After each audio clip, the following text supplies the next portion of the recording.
Hello, my friends. Hi, everyone. It's Rebecca Packard, and we are yet again in another new location. I'm just like, eventually I'll figure out where the right place to have my cameras again is, since I've moved a couple times and I've moved a couple things in my house. I'm like, I need to figure out a true stand for my phones because I keep tipping them over and then I keep shutting them up. I'm like a mess. I don't know how you guys are, but this week, in the space of time kind of seems irrelevant. I know Pluto went direct. We're about 3 weeks ahead of a Mercury retrograde. This whole 5G thing is just like a whole nother level. And so if you're feeling kind of like time is irrelevant in your life, don't stress about it. Had an entire conversation with Marissa Amon this morning. If you don't know who she is, please check her out. She's absolutely an incredible artist.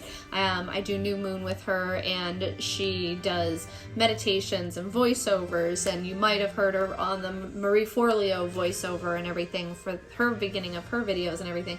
And we were talking about she was running late and she was running behind, and she was like, I almost feel like clocks don't exist anymore. Like, when we came down to it, the conversation became, I feel like clocks don't exist before. And we came back to it because a little while ago, she actually had a whole class and a whole course on becoming a time god. And we went back to the space of we are time gods. Time is a made-up, man-made thing. Much like money, much like currency, time is a man-made thing. Really, the only time that matters, or the only time that we seek that matters, is the time where the sun rises and the sun falls, because business takes place during that window typically.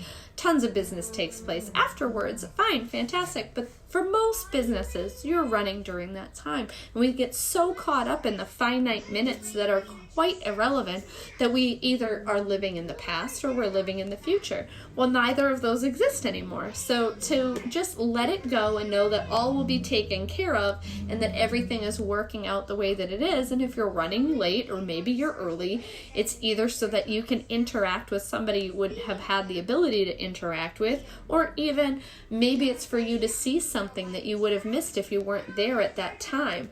Or even better, maybe you're missing actually getting into an accident or something because time is moving you forwards or backwards a little bit, so you're not even interacting in a space that you would have, where you potentially could have had a life-altering incident. So, try and rethink when you're going and looking at time of, I'm not on time. No, you're always on time. You're constantly on time. I grew up and I would go to powwows, and the announcer, his name was Marvin Many Horses.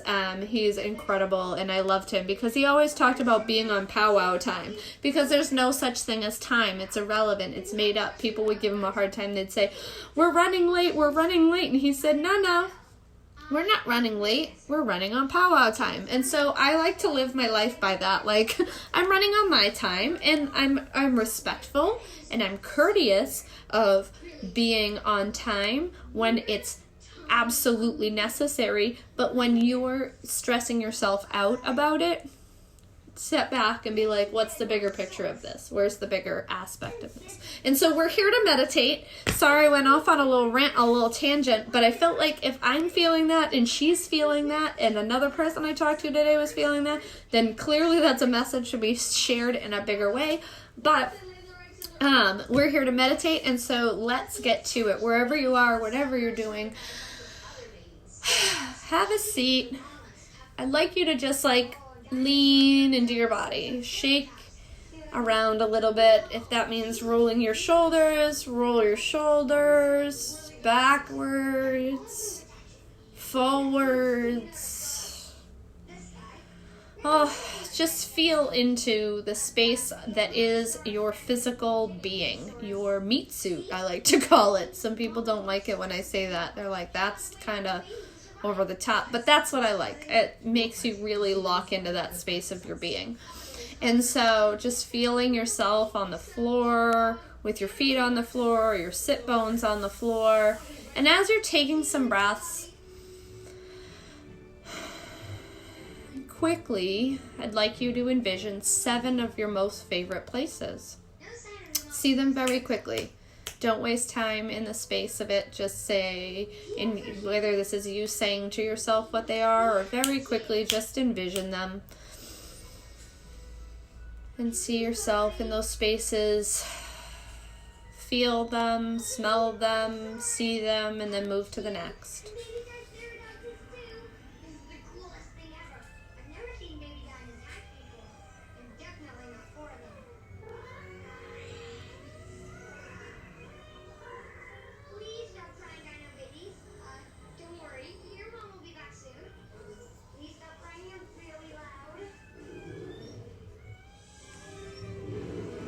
And as you go through those 7 spaces, let your breath come back to just whatever it is. Let it be. Don't focus on it. Don't try and rush it or slow it or control it. Just let your breath be.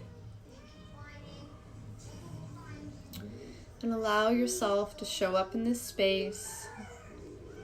And if you feel like you're being flooded with thoughts or memories or to-do lists, just see yourself, catch them in a butterfly net,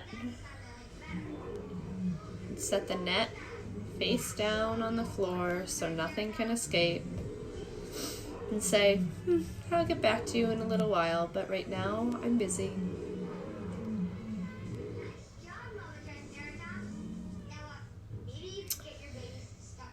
And as you're sitting in this time and in this space, I want you to think of peace like a quilt. The feeling of peace, the expression of peace, what peace feels like mentally for you, emotionally for you, spiritually for you, physically for you. And I want you to see these as pieces of a quilt. And then see your quilt as whatever design it is. Maybe you see this as a patchwork quilt with blocks. Maybe you see a sunburst quilt or extremely intricate quilt. Whatever it is, just see it. See it in front of you. And just look at it. Be the observer.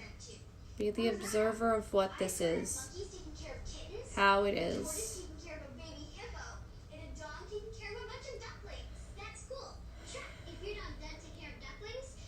And then I want you to see yourself walking up to the quilt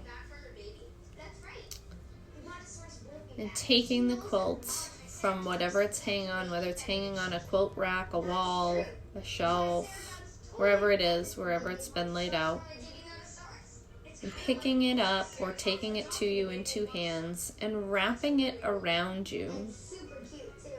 Wrapping it around your shoulders and then around the front of you and closing it off in front of you and just bundling yourself in this quilt.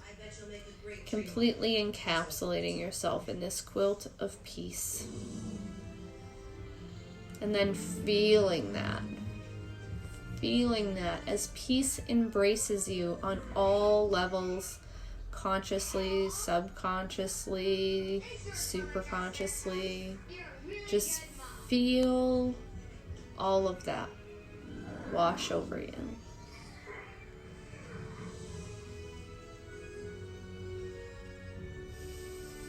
And allow it to be. And allow yourself to be. And know that you're worthy of peace. Know that peace is what you make it. That your idea of peace, your ideal of peace, that your aspects of what peace are for you don't have to be what everybody else's are. That peace for you can be whatever it is, and it will support you, and that it doesn't make you selfish. It shouldn't make you feel guilty. It shouldn't make you feel less than or anything, that it is okay to come to stillness. It is okay to be in stillness. It is okay to take time out, to slow down, to set yourself into the space to tune in, tap in, and turn on to the space of what the vibrational frequency of peace is, and to feel it all throughout you. And just tell yourself that it's okay. That's okay. I can do that. That's for me. I like that. And then know that you can come back to this space at any time. And so I want you to take 3 breaths. Inhale. Hold at the top. Exhale. Inhale. Hold at the top. Exhale. Inhale. Hold at the top. Exhale.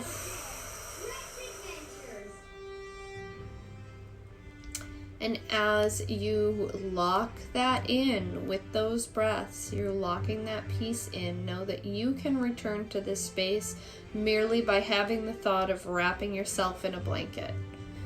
By actually taking and physically wrapping yourself in a blanket. And as you come back to the moment, just allow yourself to stretch. Whew. That was a good one, right? Allow yourself to just feel that and allow it to be for you. So many of us feel guilty when we think about feeling peace, or, oh, well, this person doesn't feel peace, or, oh, these people don't have peace, or this isn't happening, or this is happening in my life, so how could I even be at peace right now? And you know what? Shame on us. Shame on us. Because when we allow ourselves to feel peace and completely embrace peace, we're calming our fight or flight response. We are lowering our inflammation. We are allowing our body to send nutrients to all of our body, not just certain areas of our body. We're allowing our body to oxygenate all of our body, not just certain areas of our body. We are allowing ourselves to come into the moment and be into the present moment, because when you're in the space of fight or flight, you are either running from the past or you're running to the future, but you are not in the moment, right? And so that has a different chemical response in our body. So when we come to the space of peace and we come to the space of now, we are sitting in the space of homeostasis within our body, allowing our being to be and to completely support it on all levels. And that, in a small practice on a regular, daily, every single day practice, I'm lost for words at the moment, I'm not gonna lie, is like taking a vitamin. It's like taking a daily vitamin. It's almost probably better because it's not synthetic. It's something your body is creating on your own, so you're not reaching outside of yourself for it, okay? And so I love that each and every one of you show up in this space to practice this and to then be a beacon of peace when you move out into the world and into the interactions that you have with other people. You become a beacon of peace because you are practicing it so regularly that it becomes your body's natural response to the world around you. And the more people that practice that, the more they will engage other people to light up in that way. And the more that we engage other people to light up that way, the more that the world will show up in a peaceful manner. It's like energy connecting with like energy, and those of us who show up to these practices know how that works and the amazing benefits that can have in the ripples that it creates. So I love you all so much. We're going to be hopping into the Gathering with Rebecca Packard on Facebook for energy protection and talking about energy protection. So if you're not in that group, we invite you over to that group. And if you are not already following me on Instagram at Rebecca Packard NH, please do, or on Facebook at Rebecca Packard Live Free. And we will see you all tomorrow. Have an amazing day.